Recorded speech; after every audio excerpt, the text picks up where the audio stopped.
안녕하십니까. 포로전 역사서 제4강 사사기입니다. 사사기는 샤페트, 영어로는 저지라고 그러죠. 저지.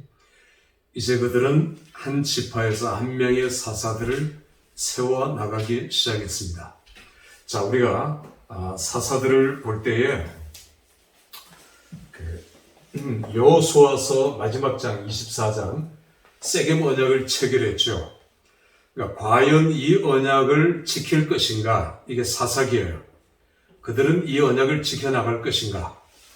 여호수아가 승리했다면 여호수아서와 사사기는 짝이라고 할 수 있는데 사사기는 실패했죠. 그 이유는 첫째는 자기 소견대로예요. 소견대로. 자기 멋대로죠. 자기 마음대로. 교만이죠. 물론. 두 번째는 언약 파기입니다. 언약 파기로 인해서 사사기는 실패하게 되는 걸 보여주고 있습니다. 사사들을 보면은 정상적인 사람들이 별로 없어요. 첫 번째 사사 온니엘, 두 번째 온니엘도 이방인이죠. 그러니까 정상이 아닙니다. 에훗이 두 번째 사사죠. 에훗. 우리말 성경에는 왼손잡이라고 되어 있지만 히브리어 성경에는 오른손을 쓰지 못하는, 다시 말하면 불구자라는 말이에요. 그 표현이에요.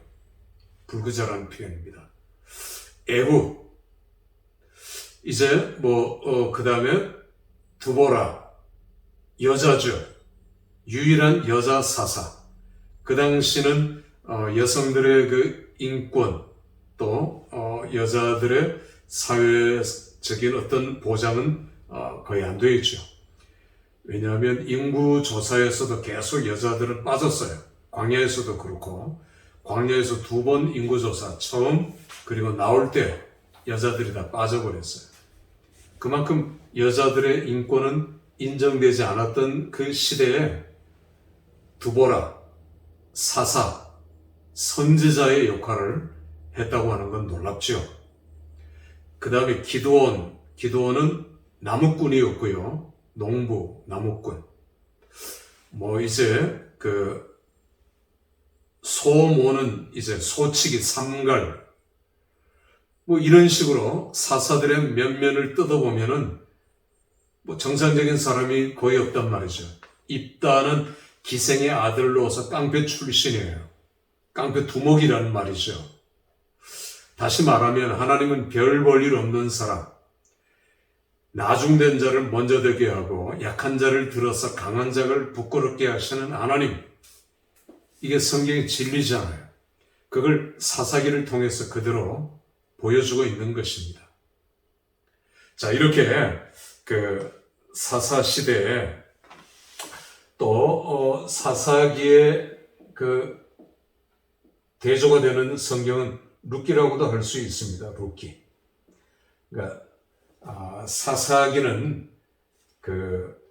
남자들의 죄, 이씨, 남자들의 죄, 이걸 계속해서 강조하고 있고 맨 끝에 도장을 꽉 찍져 있죠. 남자들의 죄 때문에 사사시대는 실패로 끝났다. 그런데 룻기에 들어가면 이제 룻, 여자들이 그 이후에 사무엘 이제 어머니 한나 이런 식으로 대조를 이루어 가고 있는 것을 보여주고 있는 이 역사서를 보게 됩니다. 사사기 1장 1절에 보면은 여호수아가 죽은 후에 이게 역사서의 기록 방식이에요. 여호수아서 1장 1절도 모세가 죽은 후에 이렇게 시작하잖아요. 한 시대가 끝났다는 거죠. 그리고 위대한 인물이 끝났다는 것을 보여주고 있어요. 또 하나 위기라는 것도 보여주고 있습니다. 위대한 모세도 죽었다. 위기다. 위기. 이 위기를 어떻게 극복해 갈 것인가? 여호수아는 잘 극복해냈죠. 사사기는 여호수아가 죽었다. 위대한 여호수아가 죽었다. 이 위기를 어떻게 극복해 나갈 것인가? 이 위기예요. 그러니까 역사서의 기록 방법입니다. 우리가 아까 지도를 이렇게 볼 때에 그 베냐민 지파 그리고 에브라임 지파 제가 아까 잠깐 빼먹었는데 에브라임 지파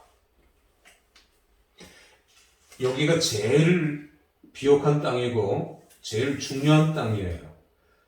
아까 제가 얘기했던 여리고부터 시작해서 베델, 아이, 그 기브온 이런 것들이 다 모여 있는 다시 말하면 인구 밀도가 가장 많은 곳이 여기입니다. 그러니까 이 땅을 에브라임은 자기들한테 달라 했어요. 에브라임은 왜냐하면 여호수아는 에브라임 지파예요. 지파의 지파장이었죠. 그 에브라임은 이제 기득권을 행사합니다. 기득권을. 그리고 계속해서 이제 사사시대에 몽리를 부리고 사사시대의 실패의 가장 중요한 원인이 돼요. 그리고 므낫세도 에브라임과 므낫세 형제 지파죠. 므낫세 막내. 므낫세도 이미 그들은 요단강 동편 땅을 얻었지만 요단강 서편 땅도 달라갑니다. 사마리아가 있고 세겜이 있고 위치에 있는 이 땅을 달라고 해요. 그 므낫세는 제일 넓은 땅 2개를 얻고 에브라임은 제일 좋은 땅을 얻었어요. 그리고 사사기에는 에브라임과 므낫세가 계속 다투고 싸워요. 이런 장면들이 계속해서 나오고 있는 것을 보게 됩니다. 자, 제가 아까 자기 소견대로, 자기 멋대로 그렇게 행하고 살아가는 모습들을 우리는 보여줄 수 있고요. 그래서 하나님께서는 7번입니다. 여기도 7이라는 숫자가 나와요. 7번 주위에 있는 적들을 불러서 이 이스라엘을 공격하게 만들어요. 그리고 7번 회개, 하나님 용서하시고 이런 프레임입니다. 이 프레임. 이런 것들이 계속해서 반복되는 걸 보여주고 있어요. 그러면서 성장해야 되는데 오히려 사사기는 처음부터 하강 이런 모습을 보여주고 있는 것이 참 안타깝죠. 자, 사사기 1장을 보면 역시 무로가로대 이렇게 시작합니다. 다윗이 왕이 될 때도 무로가로대 이건 참 좋은 거죠. 처음에 시작은 좋았어요. 유다 지파도 맨 선봉에 섰고요. 붙였다. 언약 문구가 계속해서 나오고 있는 것도 우리가 보고요. 내가 너와 함께 하리라. 이런 말씀도 계속해서 나오고 있고요. 유다 지파가 잘 하다가 처음에 철병거를 만납니다. 철병거. 맨 앞장서던 유다 지파가 철병거를 만나고 쫓아내지 못하였더라. 쫓아내지 아니하였더라. 못하겠다는 거죠, 우리는. 안 되겠다. 이러다 우리 다 전멸하겠다. 그러니까 그 당시 철병거는 그 마차 바퀴가 있으면 여기에 이런 어떤 날카로운 창이나 칼을 댔고 그 다음에 여기에 이제 한 사람이나 2사람이 서서 가까운 적은 창으로 제압하고 멀리 있는 적은 화살로 제압하고 더 가까이 있는 보병들은 이런 바퀴에 달린 양쪽 날로 쓸어버리면 오늘날의 탱크와 같은 옛날에는 감히 보병들은 싸울 여지가 없는 그런 전차부대 철병거를 만났던 거예요. 그러니까 철기 문명을 가진 아직 이스라엘은 다윗 때까지 돼요. 다윗 시대 때도 다윗과 병기든 자, 칼든 자, 제대로 강철칼, 제대로 된 무기를 든 자는 부관 몇 사람밖에 없었다는 얘기가 됩니다. 나머지는 그냥 그 총동으로 만든 무기가 쉽게 부러지죠. 그런 무기를 가지고 전쟁을 수행한다? 이건 참 다윗 때까지도 그랬으니까 여기는 그들의 철기 문명을 가진 철병과 대적에서 싸운다는 건 쉽지 않은 일이었을 거예요. 그러나 이제 언약을 파기합니다. 실패는 언약 파기예요. 언약 파기. 이것이 사사기의 제일 중요한 주제라는 걸 우리는 알아야 됩니다. 자, 승승장구하던 유다 지파가 드디어 무너집니다. 넘어져 버리죠. 우리가 여호수아서에 계속 이제 그 갈렙과 온넬 그 후손들이 지경을 넓히고 승리했다가 사사기에 들어오면서 실패하는 모습들을 보여주고 있고요. 그러니까 사사기에서 보여주는 또 하나의 중요한 원리는 내적 승리에서 외적 승리예요. 우리가 내적으로 그 하나님의 언약을 믿고 아멘 붙였다. 예, 아멘. 마음을 단단히 하고 나가서 싸워야 되는데 여기에서 무너져 버린 거예요. 그러니 외적 전투는 싸워봐야 이미 증거는 명약관화하죠. 우리의 모든 영적 전투도 그렇습니다. 내적 승리에서 외적 승리로 나가야 돼요. 교회는 내적 승리를 위한 도구예요, 도구. 교회에서 우리는 다시 힘을 얻고 그리고 거기에서 힘을 공급받고 성령 충만해서 세상에 나가 싸워 이기는 것입니다. 그런데 교회 안에서 싸우고 교회 안에서 이미 지고 밖에 나가서 어떻게 이기겠다는 겁니까? 그러니까 이게 사사기의 구도예요, 구도. 계속 사무엘 상하까지 이게 이어집니다. 내적 승리가 외적 승리로 이어져야 되는 거죠. 그러니까 여기에 실패하는 것이죠.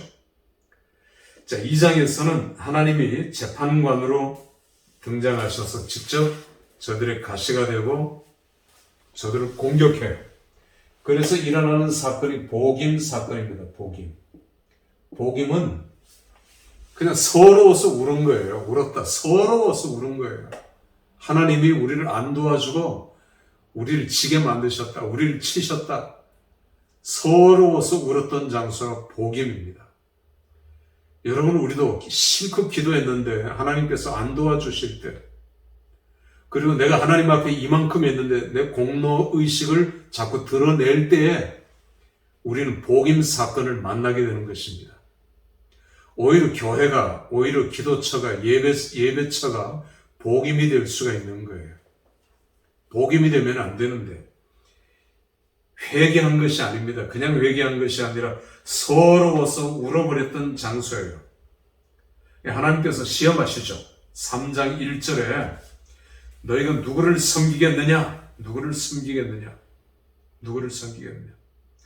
그러는 놀랍게도요, 이게 점점 무너진다 했죠. 그들은 우리는 우상을 섬기겠습니다. 바알을 섬기겠습니다. 자, 스스로 그들의 입에서 바알을 섬기겠다고 나옵니다.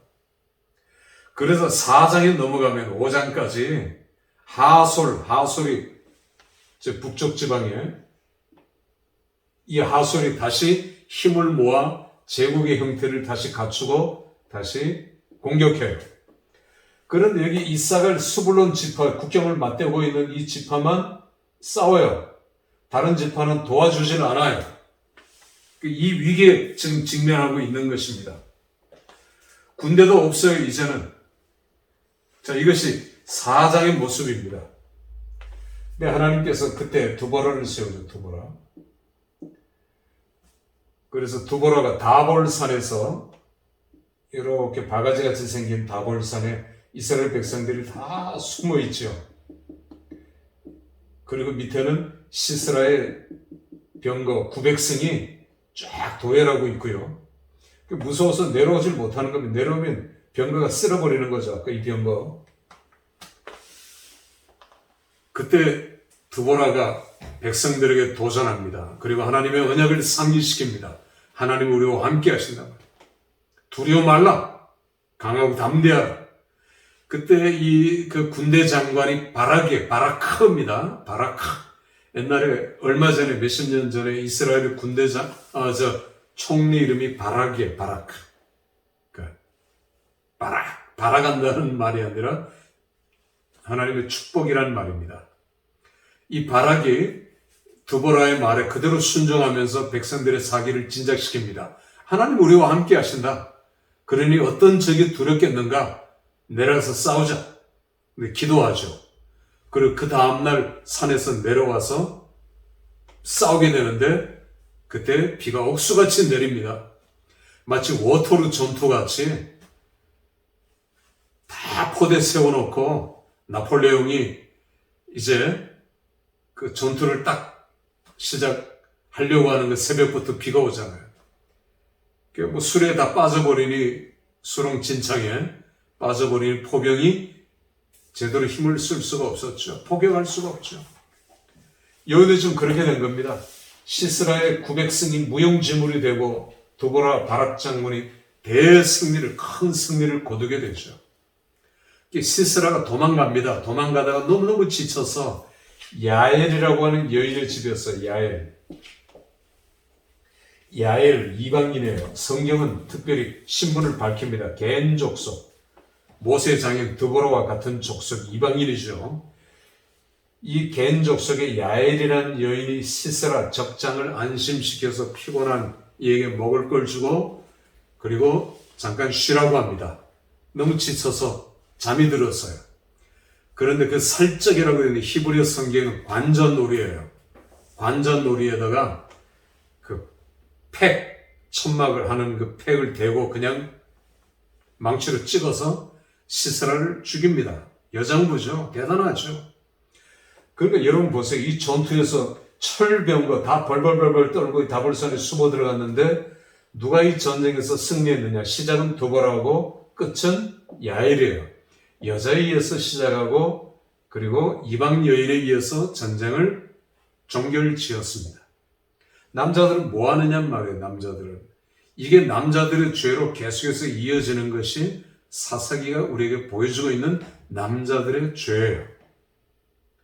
여러분 오늘 한국교회 어떻습니까? 남자들의 죄가 너무 많지요. 여자들은 일찍 여성교회를 조직해서 참 열심히 헌신하고 일을 하는데 남자들이 여자들보다 남자들이 교회에서 기득권을 행사하려고 하고 우리 이런 장면들을 많이 보게 되죠. 자,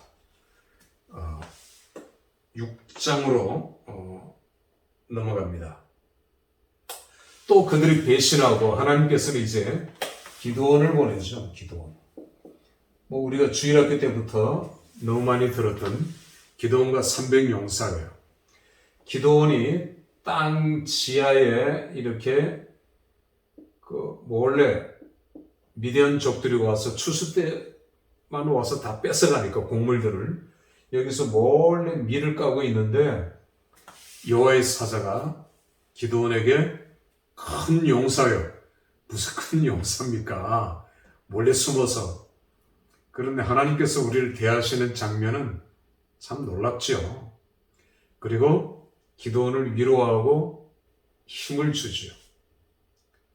기드온이 일어나서 미드안과 싸웁니다. 그때 하나님께서는 물가에서 훈련을 시킨 이후에 이 물을 먹는 자들을 관찰하게 했죠. 막 정신없이 머리를 집어넣고 퍼먹는 자. 그러나 건너편의 적정을 살피면서 손으로 떠서 먹는 자. 아무리 급해도 자기 어떤 직무를 망각하지 않는 자. 그들만 뽑았어요. 300명이. 아니, 숫자가 많아요. 또 줄였어요. 그렇게 해서 남은 사람이 300명, 기드온의 300용사입니다. 이들은 그야말로 역동적인 그런 사람들이죠. 잘 훈련된 일당백. 그리고 전투에서 우리가 아는 대로 적진을 다 포위하고 항아리 안에 횃불, 그 위에 장독, 그걸 망치로 깨트리고 쨍가랑하는 소리에 안에 적들이 다 놀라서 혼비백산하면서 이리 뛰고 저리 뛰는데 횃불을 불을 비추니까 포위된 거죠. 포위되었어요. 정신없이 자기들끼리 찌르고 서로 혼비백산하고 이제 서로 사상자가 발생하고 그 다음에 용사들이 내려가서 그들을 다 섬멸시켰어요. 도주하는 그들을 쫓아가는데 기드온은 므낫세 지파입니다. 므낫세. 동생 지파죠. 에브라임과 므낫세. 그러니까 에브라임 지파, 형 지파, 가까운 형 지파에게 꼭 붙은 것도 바로 옆에 있으니까 도와달라 했어요. 도와달라. 또 여기도 이제 도와달라 했어요. 도와달라. 그래서 도와주었어요. 그리고 전쟁에 큰 승리를 거두었어요. 그 이후에 에브라임 지파가 뭐라고 하느냐면 왜 이놈들아 왜 우리를 늦게 불렀냐? 아니 일찍 불렀는데 몽리를 부리는 거죠. 에브라임의 몽리는 계속 진행형입니다. 여기까지 하겠습니다. 마치겠습니다.